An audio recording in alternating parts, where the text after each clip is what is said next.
Next up, we have Simian Dawn, the Simian Flu theme from the Plague Inc. soundtrack.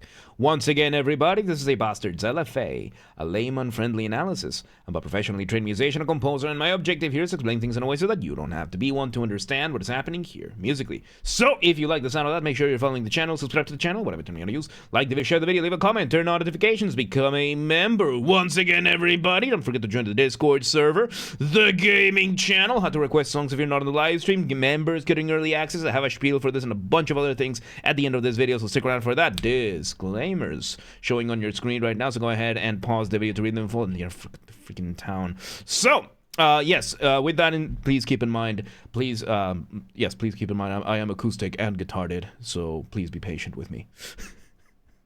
I messed it up! I don't have a script, okay? With that, let's go ahead and do this. How can I check if you reacted to a song? It should be on the channel. They should all be on the channel. If you type in the name of a song on my channel, it should be there if we've already covered it. Like, the chance of the song being like, oh, we did it this week and it's on the way, is like, we do about 21 each week. So yeah, it's a fairly low chance. With that, let's go ahead and do this. Simian Dawn, let's go.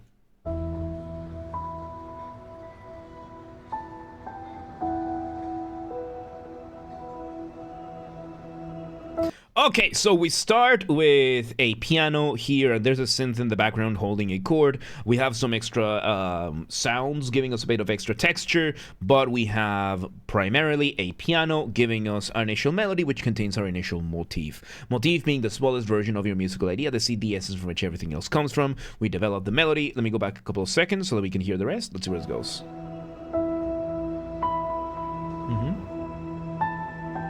Oh, it's violins at the very top.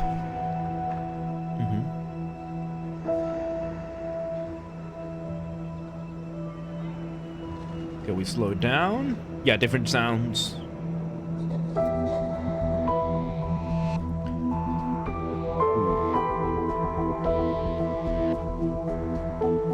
Okay, so we're continuing to just repeat the melody in what is called an ostinato.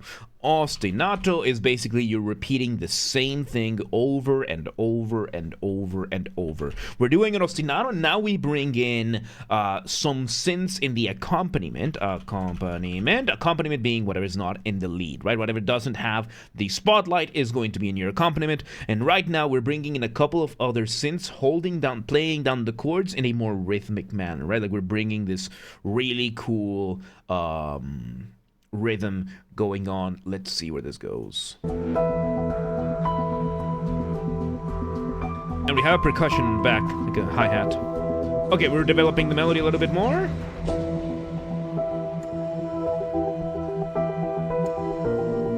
There we go. We developed the melody. Now we're moving to a different chord. Ooh. So over here, we're engaging in what is called a modulation. We're doing a fairly lengthy modulation over here. This seems to be like a common chord type of thing. So the concept of modulation is when you go from one set of chords to a different set of chords. This is usually based on what is called the circle of fifths. The circle of fifths is probably the easiest way to go from one key signature to another key signature. Here is the one that I haven't shown this in a while, right? But we basically have all the key signatures, the basic key signatures that exist in Western music, right? And there are some, I mean, this is Plague Inc., so some of these sounds, like there was a sound of an airplane, there's a sound of a heart monitor, there's gonna be like sounds of like hospital staff, that kind of stuff that they very much sneak into the rest of the soundtrack, right? So we are gonna have that. Then we have the circle of fifths, which, as you can see, it's the different scales that you can use in the basic ones, right? So C major, G major, D major, A major, E major, B major, F sharp, G flat, these are the same thing. C sharp, D flat, they're the same thing. A flat or G sharp, same thing. And you just go back together. These are based on them being the fifth note of each scale. So in the case, for example, from C to G, right? So C, the fifth note in the key of C is G. And then G by itself, once you reach that 5th note, you just need to raise the last note before that, and then you get the new key. So here's the key of C major. Then if we go to G major, we just have one note difference, and the circle of fifths is basically that you get one note difference between the different key signatures, which means with that one note is the simpler it is to move from one key signature to another. For example, to go from the key signature of C to the key signature of G, all you have to do is put an F sharp in between, right? So if I'm on C major,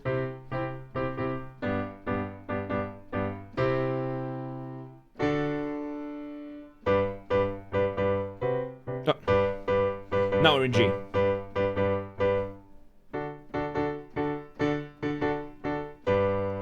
And it's super easy to go from one to the other. Now, what we're doing right now is probably going through the circle of fifths over here in the minor scale, which means we are moving from one key signature to a more distant key signature, and we're just going through the different chords. We are adapting the melody through the different chords that we can get, going through that circle to a more distant, making more and more changes between each of these.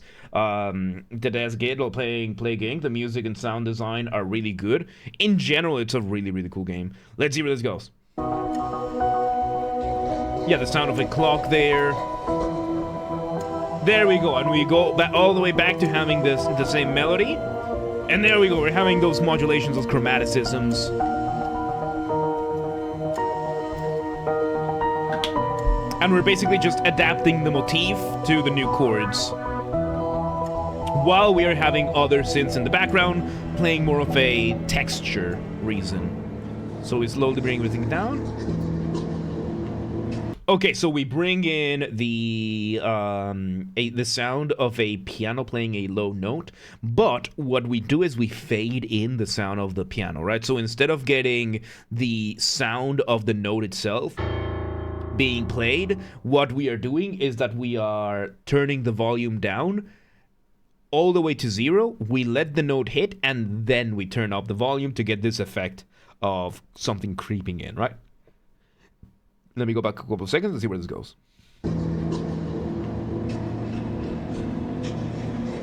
That sounds kind of like a monkey. Lots of different synths giving us mostly texture.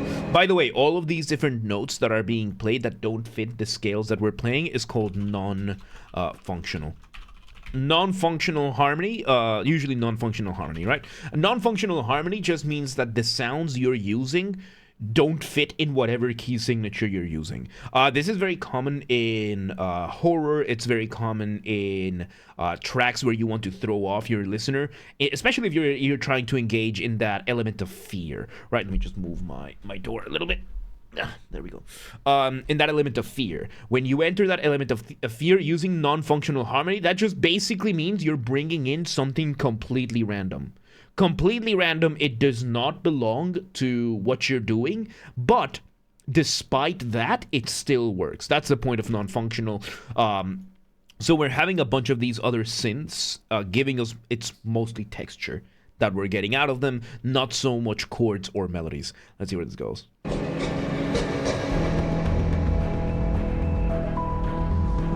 There we go. New variation of the melody. Drums are now a little bit more defined. Oh, and we have some double basses. The double basses are playing kind of to the rhythm of a heartbeat. So a double bass, being the largest of the viol family, is this massive, massive one that you have to stand up to even play it. Massive instrument, and it is being played, I think the double bass, maybe with some cellos together. The cello, of course, being the second largest of the viol family. This one, the one that you have to sit and lean the instrument against you. When you have both the double basses and the cello playing together, you have the section that is called the bassi. So right now, I think they are playing the bassi. They're playing a rhythm along with the drums that kind of sounds like a heartbeat. Cool addition. Let's see where this goes. Not Debussy, the bassi. Oh, piano with a new version. piano bringing in now an arpeggio of the melody we're bringing in a new melody, basically the arpeggio. Arpeggio being when you play a chord one note at a time. So here's, for example, C minor. Here it is arpeggiated. And in this case, we're doing basically moving through the different chords that we're using.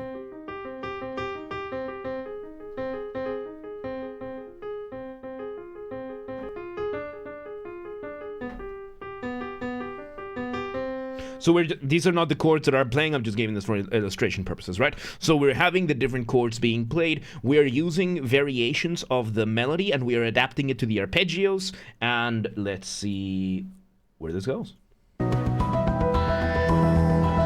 There we go, playing up above. All the different sounds for texture. Violins coming in with the same rhythm as the other ones. Now holding the notes high up.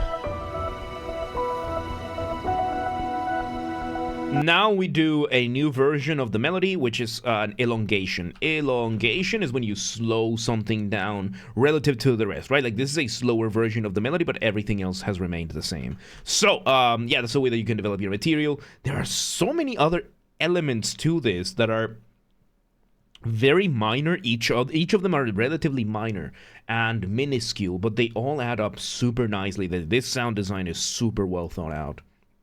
It's really good. It's been a while since I played Plague Inc., so I didn't remember, but it's really good. They was making their musics. They learned how to make the music fit the atmosphere in the game, because I remember being pretty plain. Yeah, it seems like they went as they went. They figured it out, right? Like, which is how most people do things. Let's see where this goes.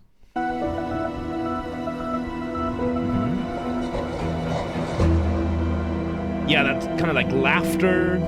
Good extra. Slowing everything down now.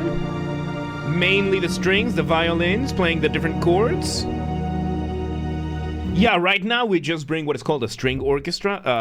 So we have the orchestra, right? All these massive number of people playing music, and we get what is called the string orchestra. The string orchestra is going to be two sections of violins, as you can see over here, a lot of violin players, one section of violas, one section of cellos, and one section of double basses. They are usually going to be the majority of the players in an orchestra. So when you play the strings alone, it's usually called the string orchestra. We have the string orchestra coming here and just holding down these notes, completely slowing down the pace of everything.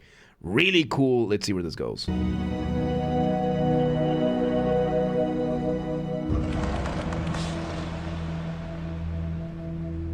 Alright. Slow down again. There we go. We bring the piano back, but now we have the orchestral percussion to it. Oh, really cool. With that extra chime at the end. And the string orchestra giving us some beautiful counter melodies. The percussion adding extra bits to it. And of course the different sounds of the world. The airplane flying. Little static distortions there for extra texture. And of course the percussion bringing a proper beat. Percussion being doubled now by the violins. Doubling is when you have more than one instrument playing the same thing at the same time. We're having the percussion being doubled with the violins. Violins now playing a more steady beat to this. Like it's surprisingly straightforward. Like this motif is very nice and slow, very straightforward, and just building everything around it is just really good. Let's see where it goes.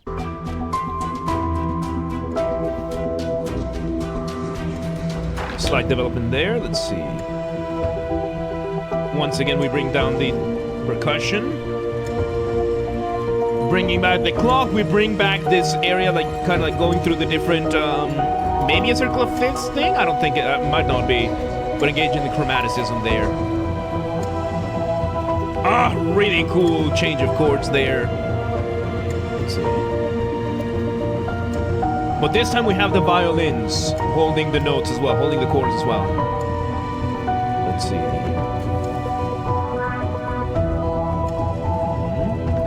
Prosto, welcome today, how you doing? Alright, once again we let it die down. That sound of... that sound is so cool. It's like laughter,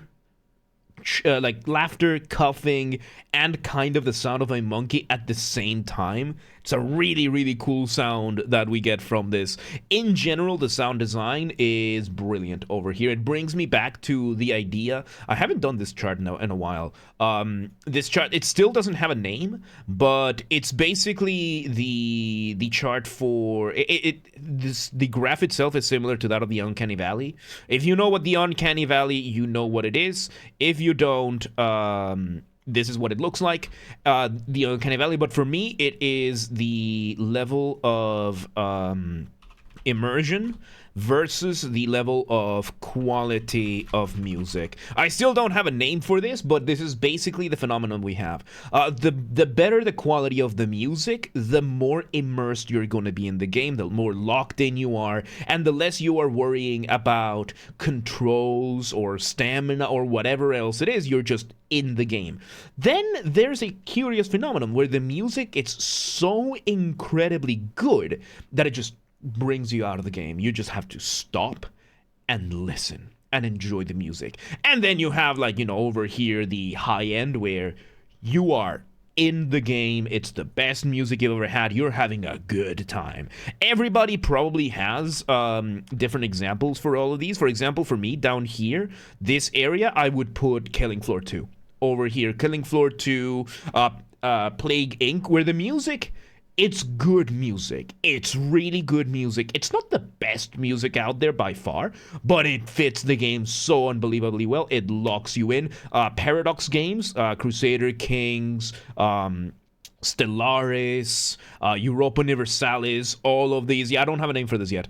Then down here is stuff like Expedition 33.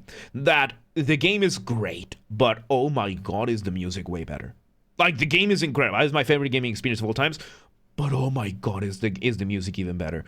And then up here, for me, it's like best music ever, best gameplay ever. This is where I put, like, Dark Souls, Elden Ring, Kingdom Come Deliverance 2, Monster Hunter, that kind of stuff. And of course, the opposite side, the lower the quality, the more it's gonna throw you off, up until the point that the music is just so garbage that you either turn it off or you just stop playing the game. So yeah, if anybody has a name for this graph, let me know, because I still don't have one for it. I'm horrible at naming things. So right now, we are seeing something like that, putting Plague Inc. around this area. Oh shit. Around this area over here, I would say, where the music is very, very good. It's not great, fantastic, best ever, but it's incredible for what it's supposed to do, especially with the sound design. So yeah, let's see where this goes.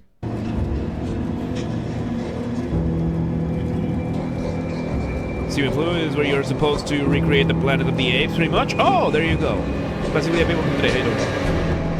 Oh, that's cool. Like violins. There we go, and now the climax, we bring everything back. The bossy going up and down notes now. Emerging quality ratio, maybe, yeah. Oh yeah, just allowing those basses, they're really going at it. This is really good. And yes, after this, let's see where this goes. Let's see. Let's finish it. We bring back the arpeggios, now with the modulation as well. Nice and loud, this time front and center. There we go, bringing back those distortions. Violins playing the sped up heartbeat. And we bring everything back out. This might be the outro. We slow everything down. The percussion is nice and quiet in the background. But it's still there with the double basses. Yes, we're slowly removing elements right now. Yep, just holding those notes. And this is probably gonna end up looping back to the start, right? Let's see. It's gonna enable us to loop back to the start. And, okay, it just cuts off here. Okay, so it looks like it just cuts off over here, probably because in the game, it just loops back in. And there you have it. Oh my god, this is such a fun track. Again, for the for the graph, I would put it dead over here. Really good, very nice and immersive. And there you have it. That was Simian Dawn from the Simian Flu theme from the Plague Inc. soundtrack. Once again, everybody, this has been the Basterd's LFA, a layman-friendly analysis. I'm a professionally trained musician and composer, and my objective here has been to explain things in a way so that you don't have to be one to understand what's happened here musically. So if you're watching this on the YouTube video archive thing, thank you for watching. Make sure you're following the channel, subscribe to the channel, whatever term you use. Like the video, share the video, leave a comment, turn on notifications, become a member. Once again, everybody, don't forget to join the Discord server. That's where everything gets announced first, whether it's the streams going live, the videos going up in the channels, announcements, projects, any updates, anything. It all gets announced there first. Also, we have the community there where we hang out, we chat, we steal memes from other people's servers, claim them as our own, and where I host the Vintage Story server. It used to be a Minecraft mod, now it's a standalone game. I like it better than Minecraft, so I'm hosting a server there for free. So, linked in the description, join the community today, join the Discord. Also, share these videos with your friends, with your families, with your family's friends, with your friends' families. Those are two very distinct concepts, by the way. With your online and offline communities, go share these videos with everybody that you know. Also, use the hype function on YouTube. We have a group on the Discord that coordinates for that, linked in the description. There's another reason to join the Discord. Look at that. Go to the thing. Artists, musicians on YouTube or elsewhere, musicians or otherwise, this is an open invitation. If you want any of my musical skills for any of your projects, whether it is my guitars, Mongolian throat singing, the little kind of thing, regular singing, voice acting, if you want help figuring out something for your composition, whatever it is, reach out, let me know. Let's work together, let's make stuff, right? And if you're in the audience and you want to and you know somebody that could benefit, reach out, let them know. Please do not harass anyone, please do not spam anyone, be cool about things, don't be a rat. Members get early access to the content. I schedule the videos for the week on Saturdays, and if you're a paid member on YouTube, regardless of your tier, you get access to the videos when I schedule them, at least for the LFAs. So become a member today. If you want to listen to this without me interrupting every 3.5 seconds, I'll be linking it in the description down below. If you want to request a song and you're not on the live stream, check the pinned comment on this video. It has the instructions on how to request. If you want to catch the streams when they happen live, we aim from Monday through Friday, 6 p.m. Central European Time. We stream live on Twitch, YouTube, and Kick so that you can tune in for whichever platform you prefer. Again, 6 p.m. Central Europe at this time at least. If you're not in Europe, do not worry. We have the full up-to-date streaming schedule showing in your local time zone in both Discord and Twitch. So, if you live in Musomin, and you're like, yeah, but what time is 6 p.m. in Hungary? I don't live there. Do not worry. Just go to Discord or Twitch, linked in the description. Another reason to join the Discord, and it's going to show in your local time zone. And follow the gaming channel. I have a gaming channel because, of course, I have a gaming channel. I'm on YouTube. What else could I possibly have? Games are Basterd. That's where I put the gaming after show recordings when they happen, recorded live during the main channel's after show, and the recordings go here, linked in the description, or just search on YouTube, same username as James R. Basterd. Just swap the J for a G, and you got it. And, yeah, there you have it. Simian Dawn. Yeah, Dawn of the Planet of the Apes. That good stuff, man. That was fun. That was fun. Really good stuff, man. Really good stuff. But, yeah, let's move on.